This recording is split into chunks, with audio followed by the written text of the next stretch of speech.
by Mobster Production.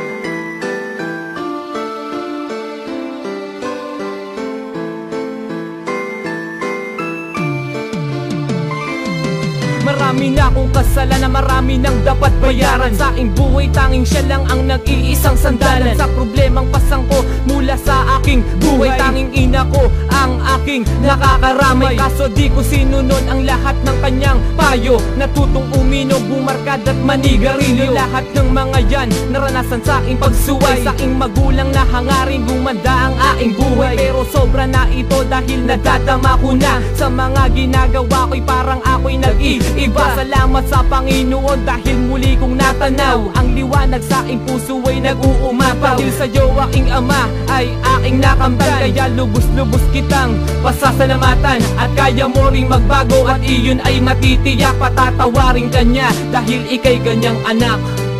Salamat sa Panginoon dahil ikaw ay nariyan.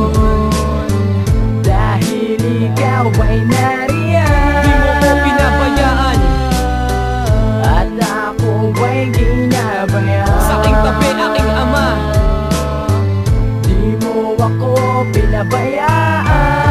dahil ako'y nagbago na. Sinampalataya ang mali at ang mga matay na bulag. Natalo ng dilema, titinak, wilang liwanag. Sa pag-aakala na tama itong gawain, tinuro ng magulang ay di na dapat sundin.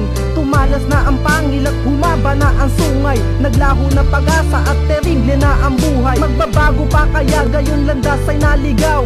Panginoon, nasan ka na ang lagi kong sigaw? Sa pagkakalubog ng mga paa ko dun sa hukay, nais ko ay umahon at baguhin na ang buhay. Tuluyang kalagin mga nakakandadong rehas, talikuran ng kahapon at harapin ng bukas. Pagkakamali sa limot na isibaon, pagtangkilik sa mabuti yun ang gagawin ngayon. Mga maduming bakas tuluyang ko ng pupunasan, nahawiin ang dilim sa magandang kinabukasan.